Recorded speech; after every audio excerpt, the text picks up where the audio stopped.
Nashukuru kwa kila mmoja ambaye ameweza kuingia kanisani. Mungu ambariki sana.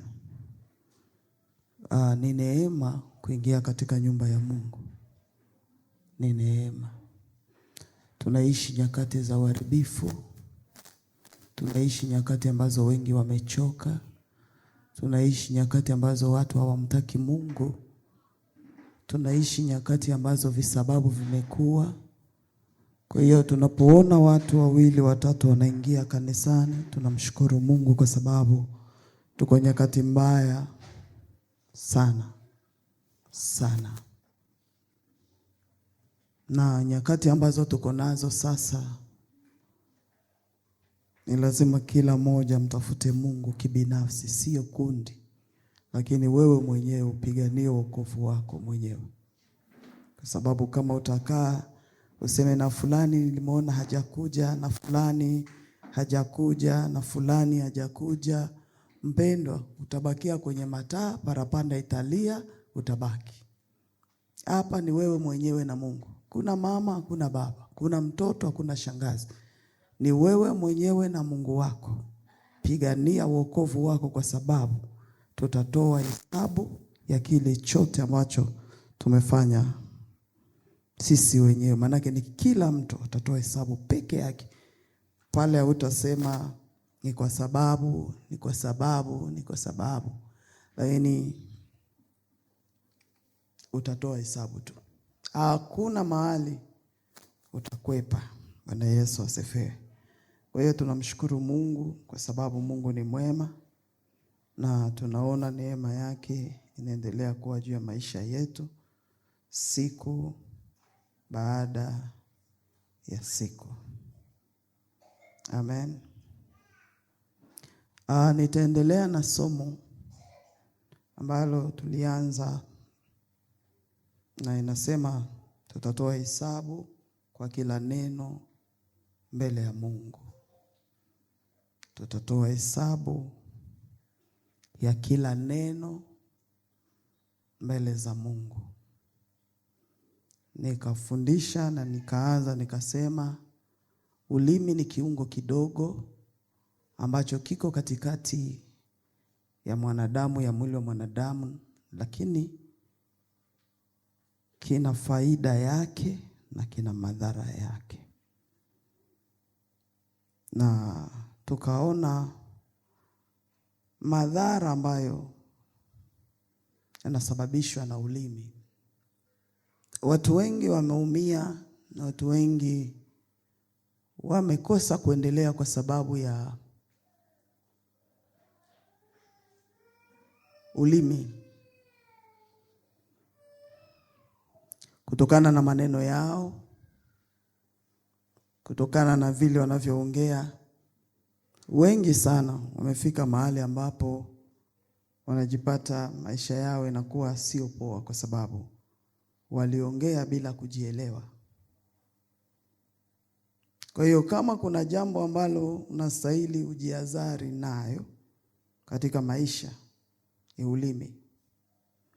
Kwa sababu ulimi unaweza kusababisha maisha yako yakawa sawa, na ulimi inaweza kusababisha maisha yako yakawa ya machozi siku zote. Ulimi huo ambao wenyewe uko nao.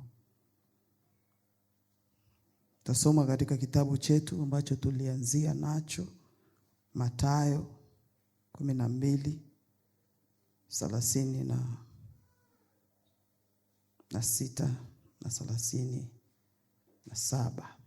Inasema hivi: basi nawaambia, kila neno isilo maana watakalolinena wanadamu, watatoa hesabu ya neno hilo siku ya hukumu. Manake nitasema tu kwanza hiyo. Biblia inasema ya kuwa kila neno baya ambalo mwanadamu analoliongea, unaweza kuliongea ukiwa ndani ya nyumba, unaweza kuiongea ukiwa barabarani, unaweza kuongea popote pale. Lakini hakuna neno ambalo litapita. Kila neno ambalo mwanadamu anazungumza, Biblia inasema ya kuwa tutatoa hesabu. Tutatoa hesabu. Sasa jifikirie, kwa siku unaongea maneno mangapi? Kwa mwezi unaongea maneno mangapi? Kwa mwaka unaongea maneno mangapi? Na hayo maneno yako ni maneno gani? Kwa sababu Biblia inasema kila neno baya ambalo umeongea, kila neno baya utatoa hesabu ya maneno yako. Ni mara ngapi umekaa ukiongea maneno mabaya? Umewahi kufikiria ya kuwa haya mambo ninayoyaongea, hiki kitu ninachojibia mtu, hiki kitu ambacho ninakisema kinaweza kuisha kwa sasa, lakini bado kitanisubiri mbele ya haki. Unajua, mara nyingi katika maisha tunakuwaga na ile roho ya mafuu. Sijali. Mtu anaweza kufika mahali ajali. Unaweza mwambia kitu, anakuambia atanifanya nini huyu? Mimi tutakutana naye wapi? Unaweza kutana na mtu barabarani.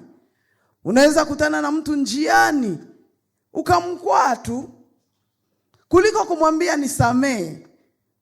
Lakini anapoongea wewe huwezi jifikiria, nimemkosea huyu mtu, acha tu nimwambie tu neno I'm sorry. Lakini utaamua utamwambia bwana, nenda bwana. Nenda, mimi sijali. Ongea cha unataka au fanya cha unataka.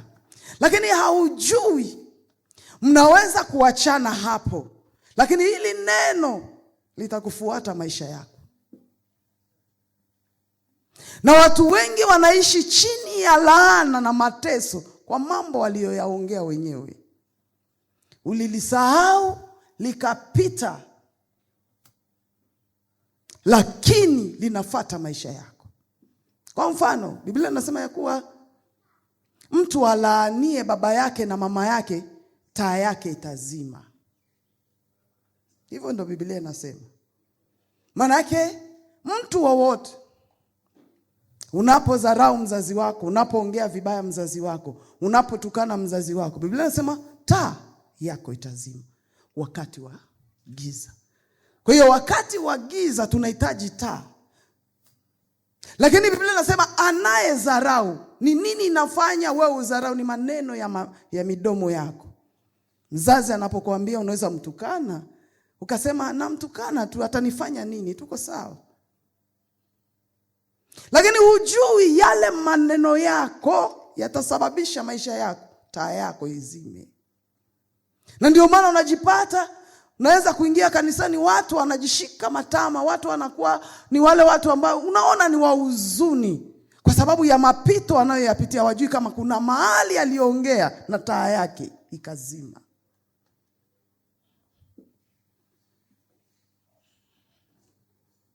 Kuna watu ambao kazi yao akikaa anaongea watumishi wa Mungu vile anataka. Yeye hajali, anakuambia utanifanya nini? Utanifanya nini? Utanipeleka wapi? Hakuna mtu atakupeleka mahali. Lakini Biblia inasema tutatoa hesabu ya kila chochote tulichokifanya, tulichokiongea chini ya jua. Naomba nisomee kitabu cha Yakobo. Yakobo sura 3 mstari wa 5. Ulimi ni kiungo kidogo, lakini majivuno yake inajivunaga mambo makubwa sana. Angalieni moto mdogo. Nilizungumza wakati tulikuwa tumeanza somo hili. Nikasema ya kuwa moto mdogo, ukiangalia nchi ya Marekani, moto ulianza kidogo, lakini uliunguza mahali pakubwa sana, utajiri mwingi, pesa nyingi, vitu vikaharibika kwa sababu tu ya moto mdogo. Leo watu wanalia sio kwa sababu ya jambo lingine, ni kwa sababu ya ulimi. Wengi wamepoteza vitu vingi kwa sababu ya ulimi. Nasema ulimi ni mdogo lakini una majivuno mengi makubwa. Unaweza kupata mtu ni mdogo sana lakini maneno anayoyaongea ni maneno ya ajabu, maneno ya sifa, maneno ambayo yenyewe kesho ataregrete mwenyewe, atajuta mwenyewe, nilikuwa nasemea nini? Kuna mtu ambaye anaweza kutana watu wamenyamaza kimya, yeye anajivuna, anajionyesha mimi nimefika, niko na uwezo fulani, mimi naweza fanya, na japo hajui katikati ya wale watu wanayojivuna ndio wanaweza msaidia, wanaweza mshika mkono wakamfikisha kwenye destiny ya maisha yake. Lakini kwa sababu ya ulimi ambao hawezi kujizuia, ameanza kujivuna kiasi kwamba mtu anashinda kukupatia maji kwa sababu tu ya ulimi.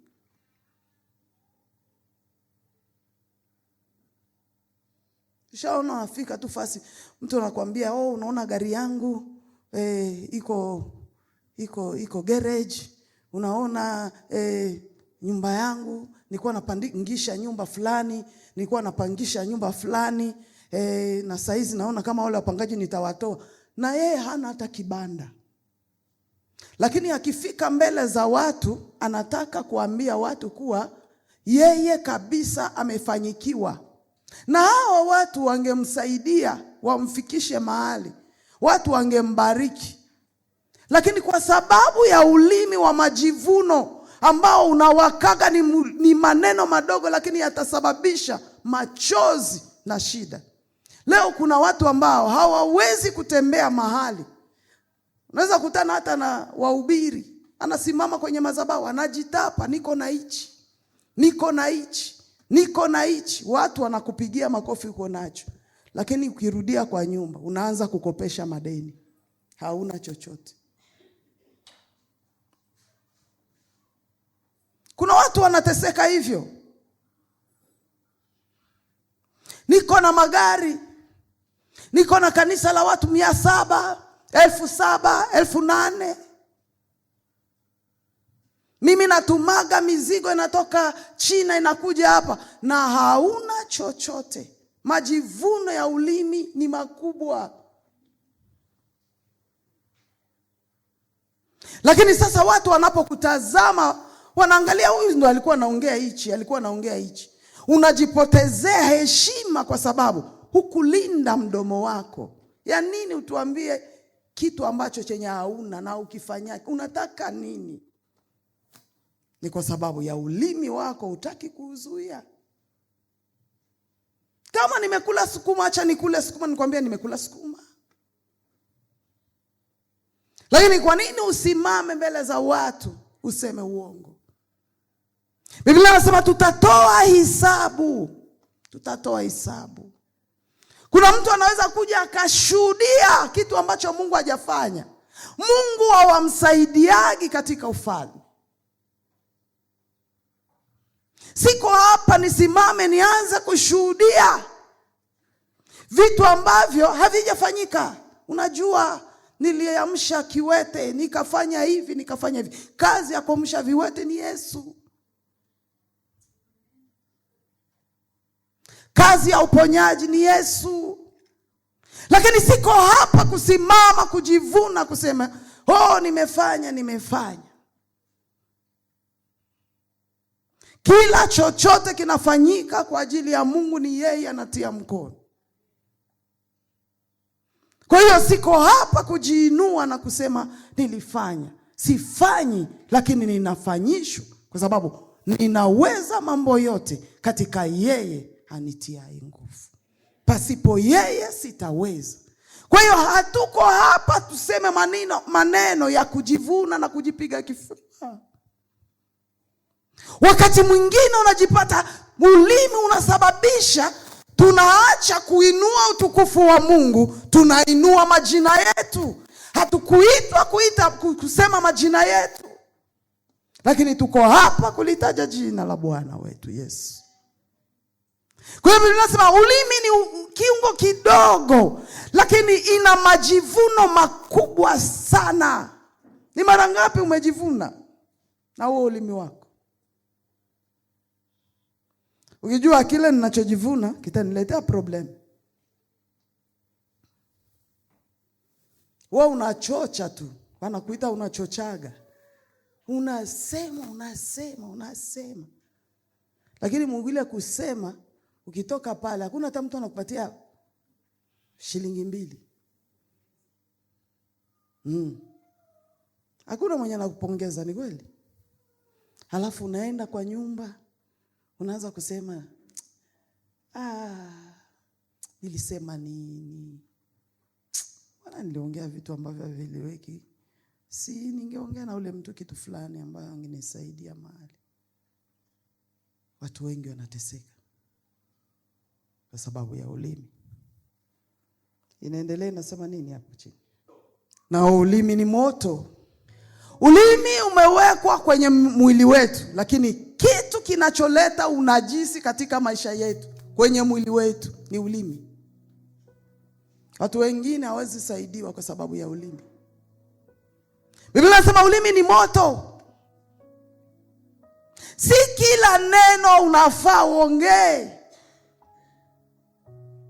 Kuna mtu anaweza fika mahali anamwambia, mimi hamunijui. Kama ni hivi na hivi, hamtanionaga hapa. Na sitakuombaga msaada wewe. Sitakuomba. Wewe ni nani? Unaongea. Ulimi unakutia unajisi. Ukifika pale utajikwaa. Unaanza kujiuliza, nirudi nyuma, niombe msaada kwa sababu nilisema sita. Usijaribu kwa maisha ukasema sita, kwa sababu hata yule mwenyewe unamwambia sita rudiaka, sita kuwa karibu yako, hujui mbele yake kuna nini Mungu ametengeneza. Kwa hiyo unaongea tu. Kwa mtu anasema naharibisha, saizi nabiharibishi. Mtu tutakutaniana mimi na wewe wapi? Mimi naenda. Lakini ulimi, Biblia inasema haumtii mtu unajisi, unakutia wewe mwenyewe unajisi. Wewe mwenye kuongea ndio inakuletea shida ulimi. Bwana Yesu asifiwe. Ni moto, inachoma. Jifunza, Biblia inasema hivi, unapotaka kuongea zungusha ulimi wako mara 7. Ulishajifikiria kuzungurusha ulimi mara 7 mbele ya kuongea?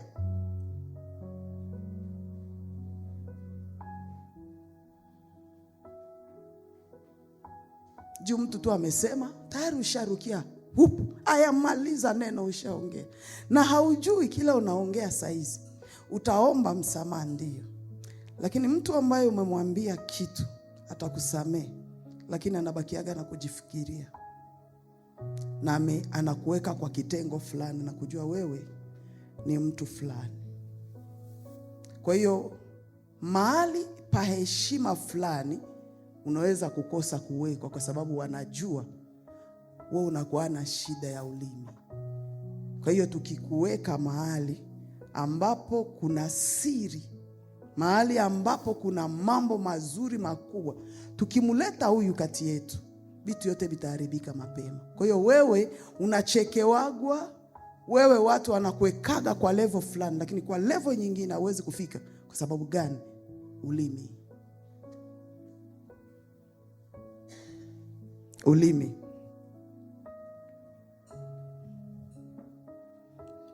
Tuangalie Mithali 20:19.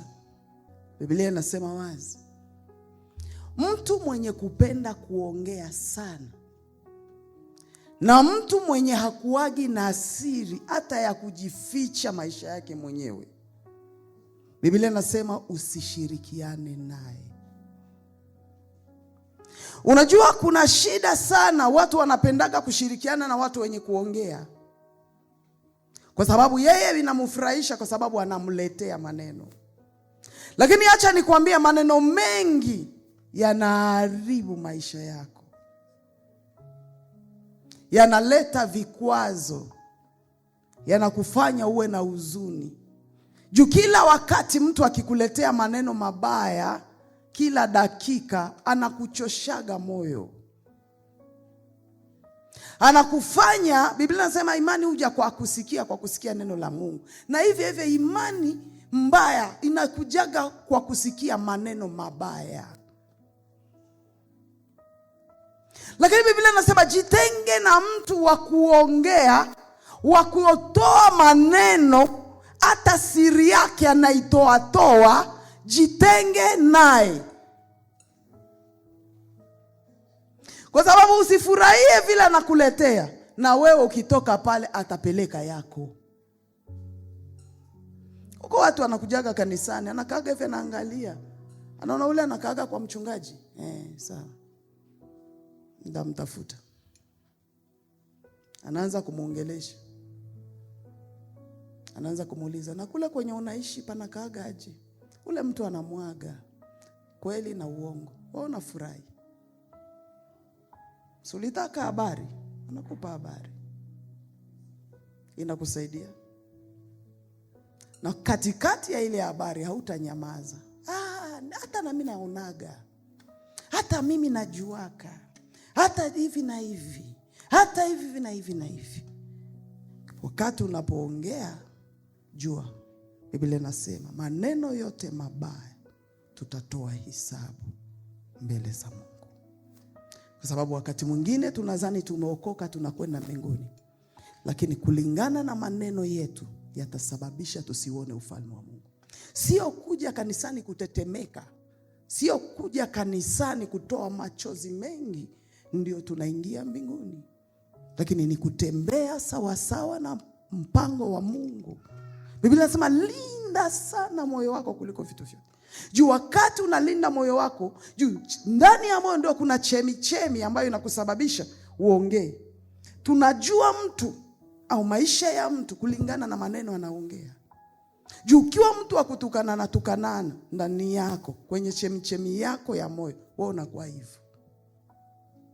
Tukiona mtu wa kusengenya, wewe kila saa uko mumasimu, kila problem, kila neno yenye umeona lazima utaiongea. Utatafuta tu mtu umpigie simu, halo, unajua hapa ni moto inawaka hapa. Bibi na bwana leo usiwaone vile wanachekaga kule kwa TV. Uongo. Hawa wanapigana ya hatari. Utatoa hisabu. Utatoa hisabu. Si unaiongeaga kwa chumba chako, unaongea maneno mabaya, unapeana raporo mbaya. Lakini neno la Mungu ni dhahiri, utatoa hisabu.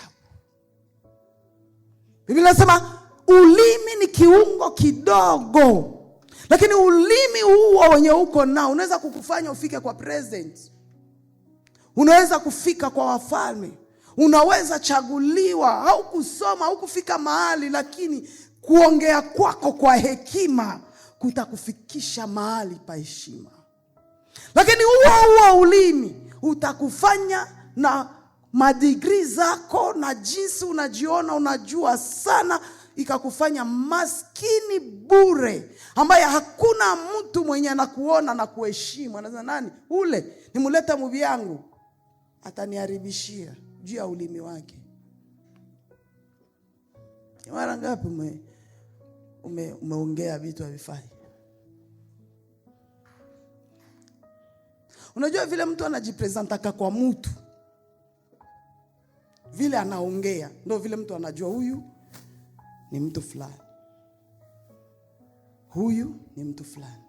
Lakini kuna mtu mwingine tu hakuna vya kucheka, ushaanza cheka, unacheka mpaka kule, unaongea, unaanza, unajua umeka smart, wewe uko sawa, hatujuani, lakini unaanza tu wewe unajua mpaka mtu anasema, mtu ana smile, wewe unazania kama anakuchekea kwa bwema, kumbe mroho anasema mtu unajua na nani vitu gani?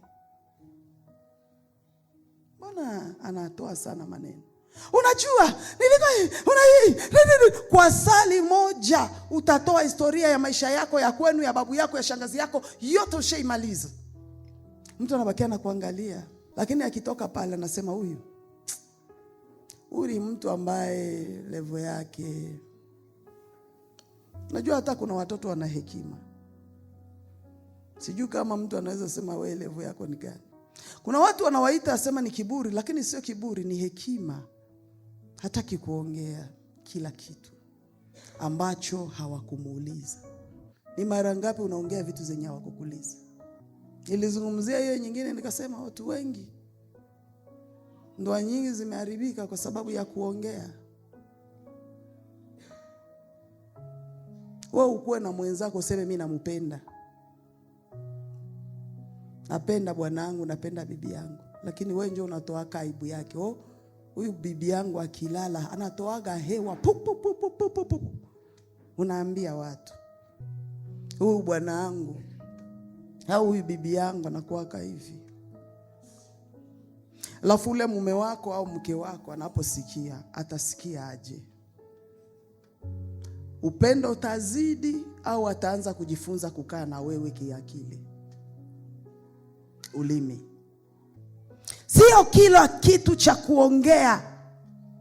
Kuna watu wananunua vita, akikutana tu mtu amepiga story, yeye ndio anaibeba ile vita. Anaanza sasa kupandisha na kuongea. Utatoa hisabu kwa sababu kile chenye unabeba, hayo maneno naongea, eske uko nayo kabisa uhakika ya kujua ni ukweli au sio ukweli? Watu wengi wameumizwa kwa sababu ya ulimi.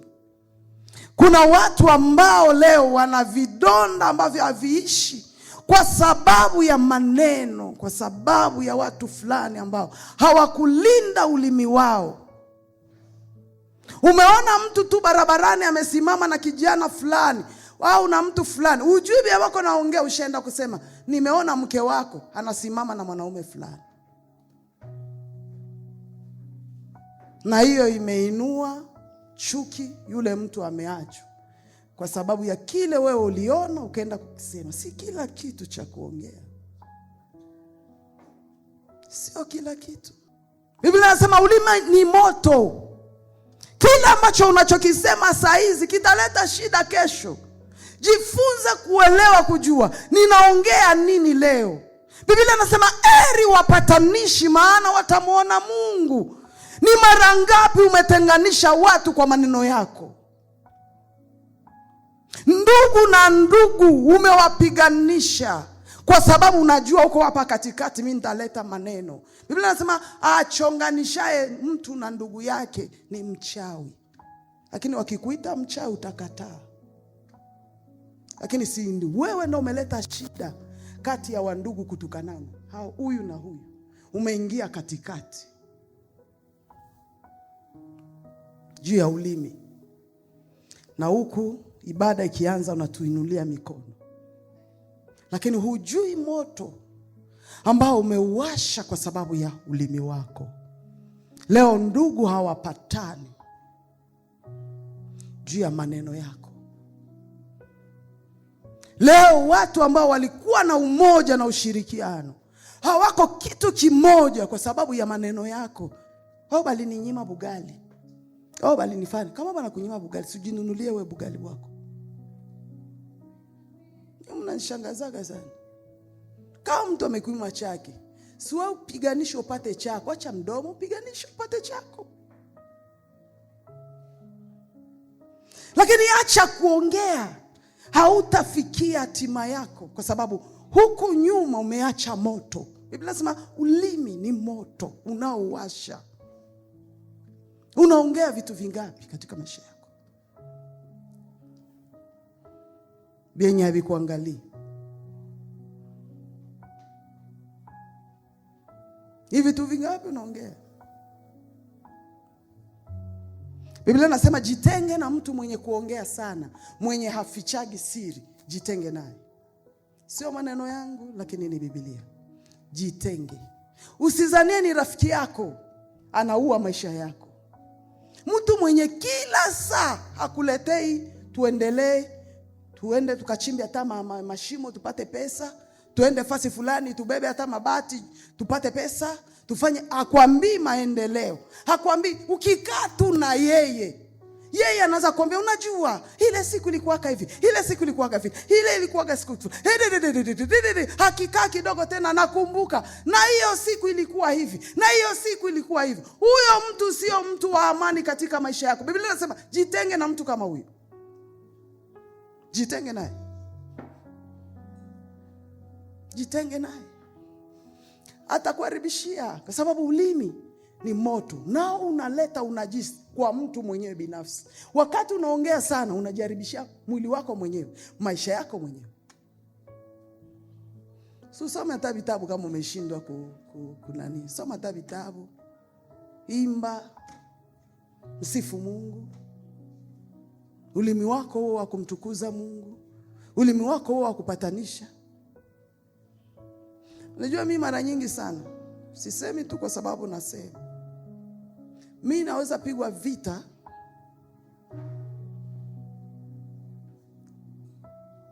lakini natetea kitu.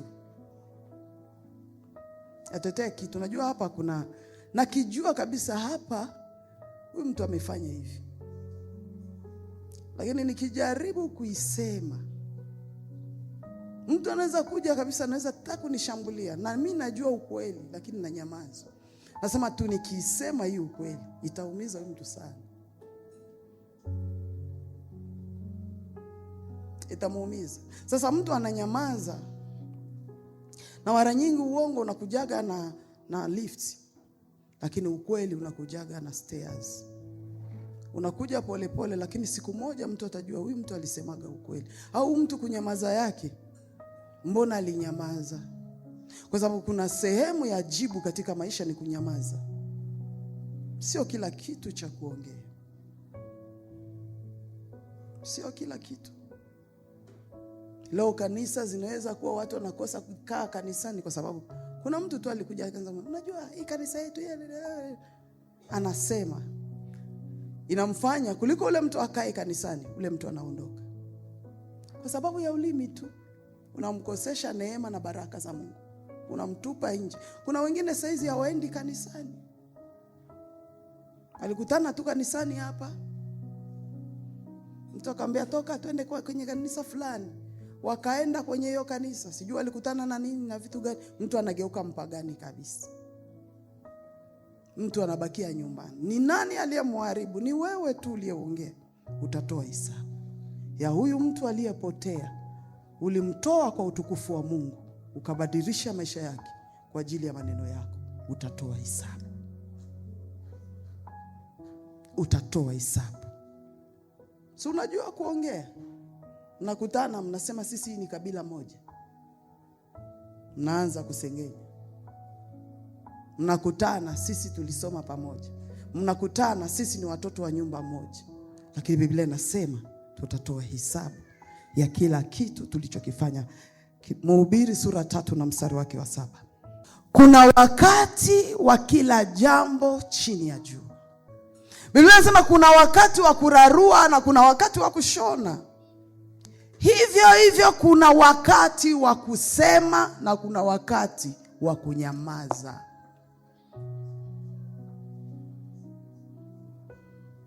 Chagua kunyamaza. Si kila wakati kuongea. Tafuta wakati gani ninastahili kuongea. Sio tu watu wa kuona unajua kuongea. Kuna watu ambao watakaa hapa anajua kutukana. Anatukana, anaongea, anafanya nini, anajipigia makofi. Mtanishinda.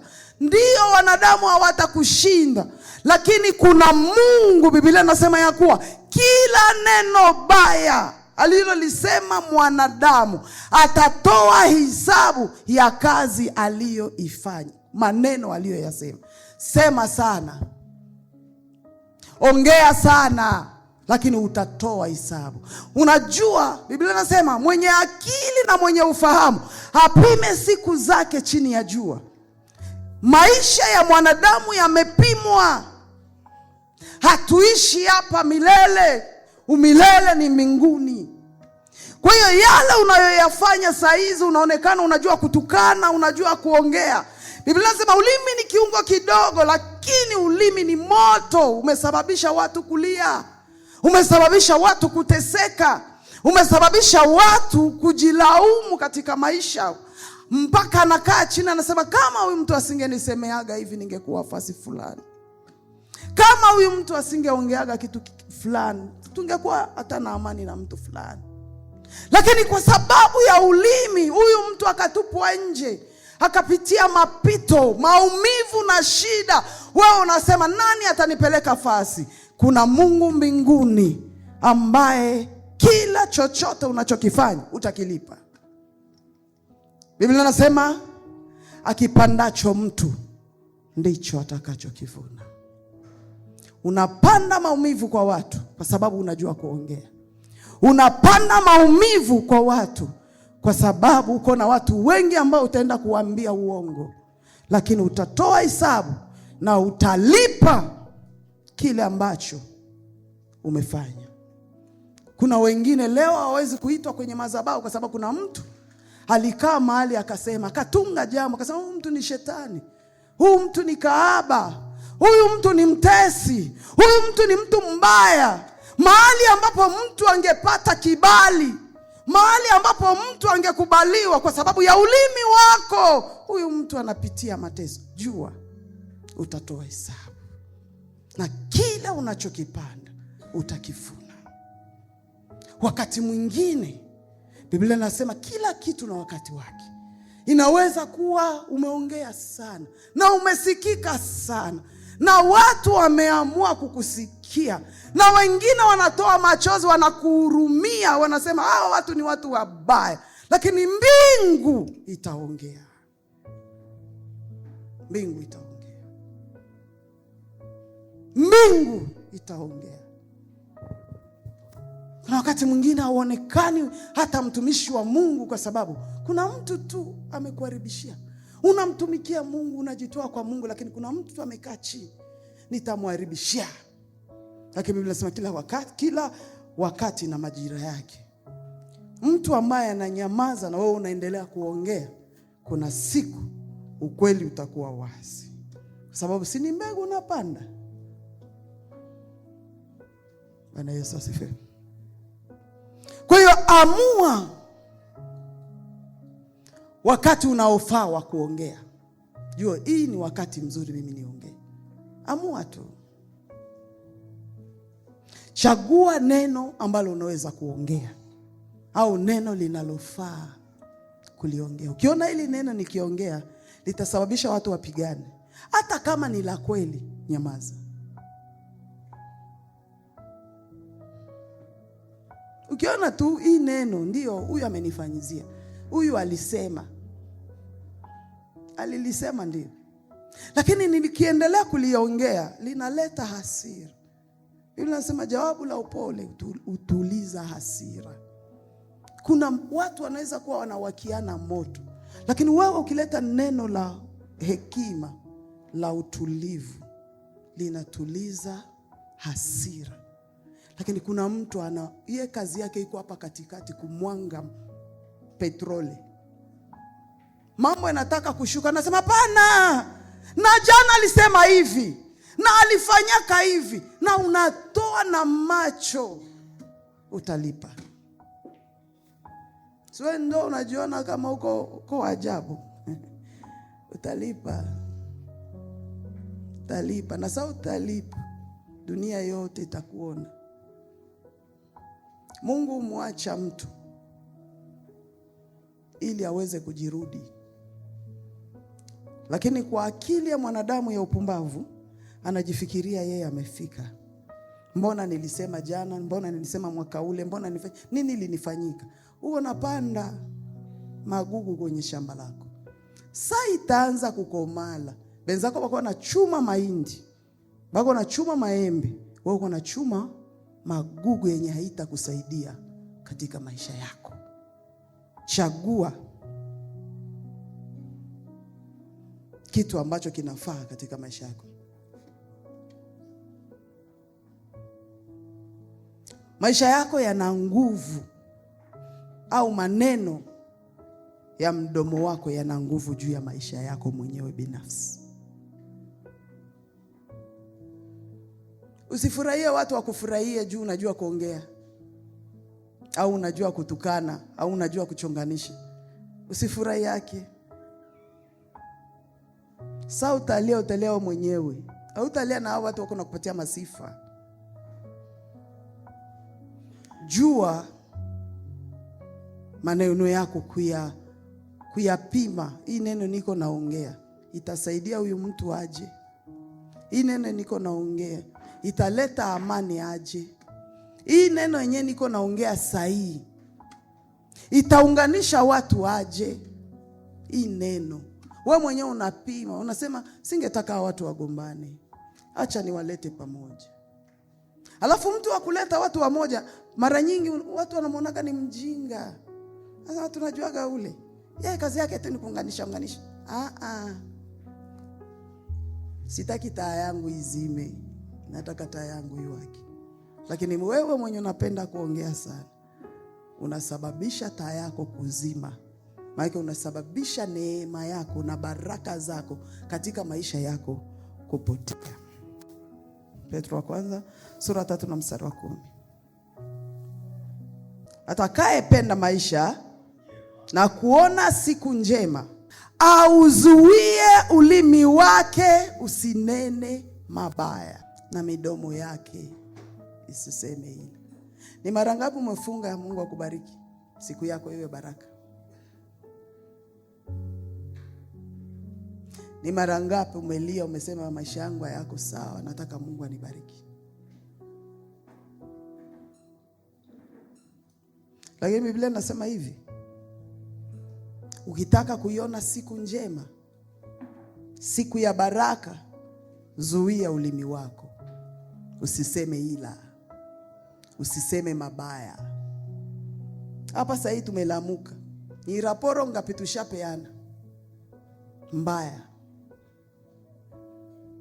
Umeamka tu asubuhi umeanza, umeona message kuliko kutulizisha moto, wewe sasa ndo unaipandisha. Alafu tumenawa tumekuja chachi. Ukitaka kuiona siku njema, zuia maneno yako unayoyaongea. Kuna watu wanalipwa juu waongee maneno mabaya. Kuna watu ambao wanawapigia makofi wakiwaambia unajua kuongea, unajua kutukana, unajua kusema. Utakula ile pesa, lakini haitakuzalia kitu. Biblia inasema zuia ulimi wako usiongee vibaya. Zuia. Shetani amewainua, ameleta vipawa vya kutukanana. Mtu anaweza kukutukana mpaka ukajuta kuzaliwa. Na ule mtu anasema kweli nimemweza. Lakini Biblia inasema zuia ulimi wako usiseme mabaya. Ukitaka kumuona Mungu, ukitaka kuingia mbinguni, ukitaka maisha yako yawe sawa na kizazi chako, unajua maneno ambayo unayoyaongea leo yatasababisha watoto wako kuteseka. Kile ambacho unachokipanda leo kwa maneno yako mwenyewe itasababisha, kwa sababu Biblia inasema kuwa ni moto unaowaka, unawasha moto mkubwa sana. Manake kizazi chako utawachia mateso kwa sababu ya maneno unayoyaongea leo. Kutana mtu anakuambia mimi sikukutuma unisaidie. Mtu ashatenda wema kwako. Kuliko tu kusema asante, atakwambia ni pesa ngapi nikulipe. Mtu amekaa na wewe, amejitoa hata siku 5 mbele yako au wiki moja, siku moja mzima yote, amekupatia chakula, amekupatia maji, lakini juu wewe unajua kuongea, unasema ulinipatia nini wewe? Uko na nini ya kunipatia? Acha nikuambie, juu ufike ngazi ya 5, lazima uanze ya kwanza. Usiwahi kudharau ngazi ya kwanza au stairs ya kwanza, kwa sababu hii stairs ya kwanza ilikusaidia kukupandisha mahali umefika. Kwa sababu kila unachokiongea leo kitakuwa shida katika maisha yako. Na watu wako hivyo mpaka una regret, unakaa chini unasema kweli, sasa nilikuita mimi unisaidie. Nilikuita, lakini wakati alipokuwa na shida ulilia naye. Wakati alipokuwa na ugua uliomba pamoja na yeye. Wakati ambapo alipopitia giza ya maisha yake ulikuwa na yeye.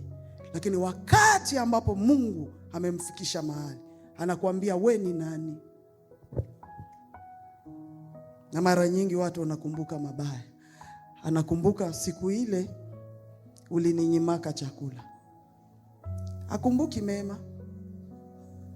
Mara nyingi wanaopenda kuongea hakumbukagi mema, nakumbukaga mabaya tu.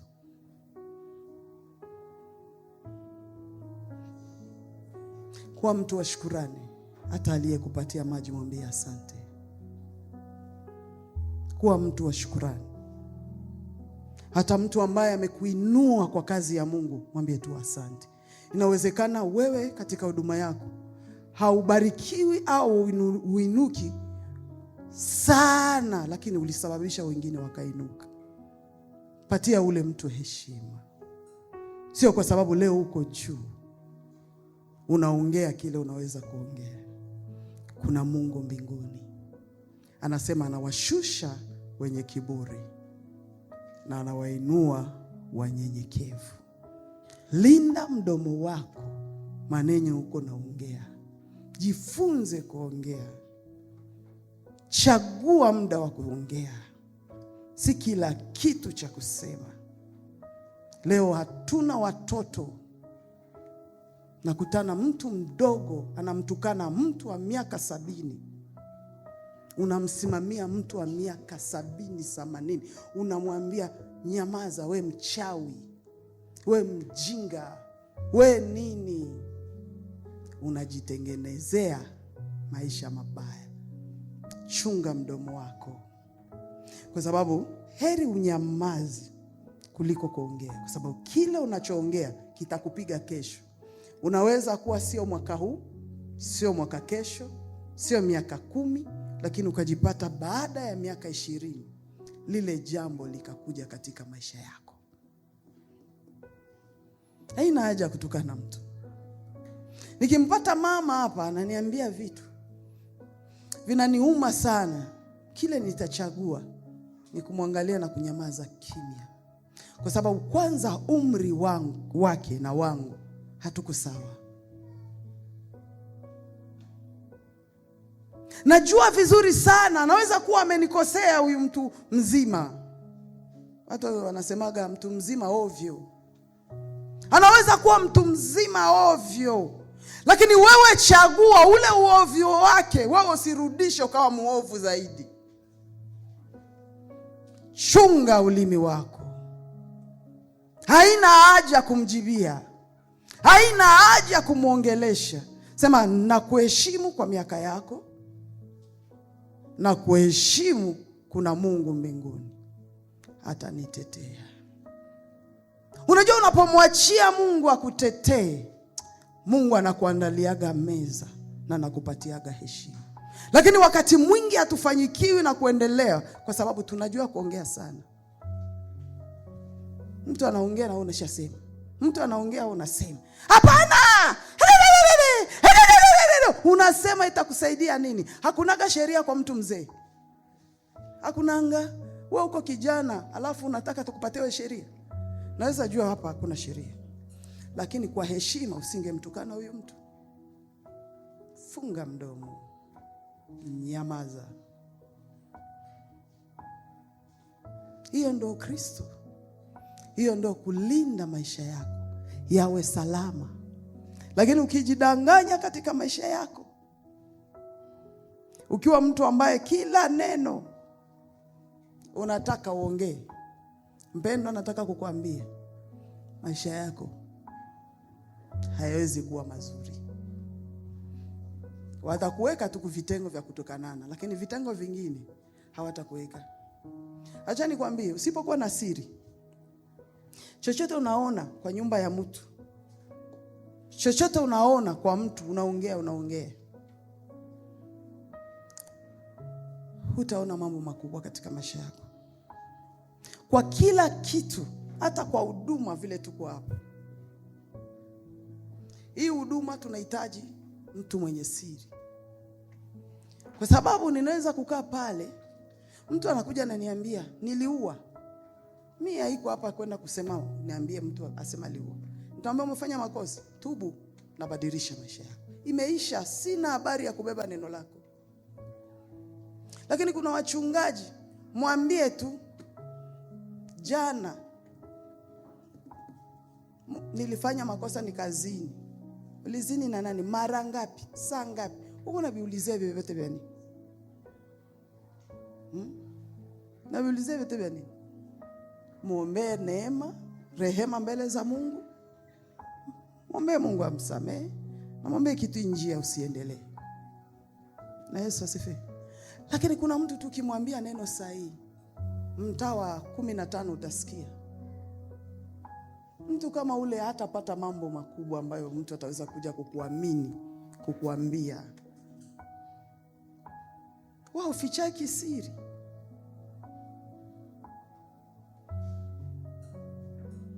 Kuna watu wanafanya makazi kwenye manyumba za watu. Kama kuna watu wabaya, kuna aina mbili, kuna watu wazuri na watu wabaya. Nakutana mtu anafanya kazi kwa nyumba ya mtu, wamekuandika, lakini ule mtu ataenda kusema na wenye amfanyake ili mradi, alafu anataka yeye kesho Mungu amuinue. Utainuliwa wewe? Nakumbuka zamani baba wangu alikuwa ananiambia hivi, ambia Esther, hiyo wakati ilikuwa ni wakati wa barua.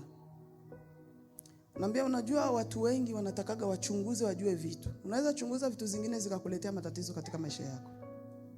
Si kila kitu chochote unataka uende ukakichunguze.